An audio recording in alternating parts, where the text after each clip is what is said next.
Korang tengah fikir nak beli Proton IMAX 5 ke? Jom tengok video ni, aku tunjukkan dia punya pros and cons. Yang pertama, walaupun bergelar EV mampu milik, IMAX 5 ni syarat dengan features. Antara yang aku suka adalah power tailgate, storage 20 liter dekat bawah center console, frunk 70 liter, integrated live charging map supaya senang nak cari public charger dan rear aircon vent. Bukan itu je, IMAX 5 ni dikatakan satu-satu model dalam segmen dia yang rear wheel drive dan guna rear independent multi-link suspension. Hasilnya, pemanduan sangat meyakinkan dan stable di selekoh.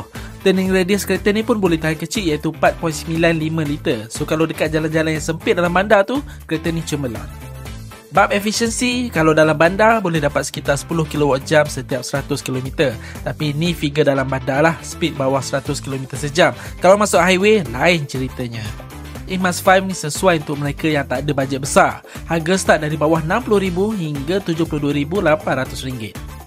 Of course, cons yang sangat ketara kat sini adalah range dia. Variant premium ni boleh pergi 325 km je. So maybe bukan pilihan yang baik untuk perjalanan jauh.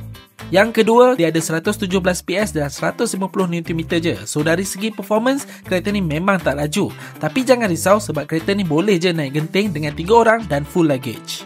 Yang ketiga, ada beberapa features yang aku rasa sepatutnya ada. Contoh macam wireless charger dan power adjustable seat untuk driver at least. Legroom dan headroom seat belakang boleh kata okey, cuma backrest dia agak tegak dan tak boleh adjust. Kalau dalam bandar tak ada masalah, tapi untuk long distance mungkin cepat rasa penat. So, apa pendapat korang tentang IMAX 5?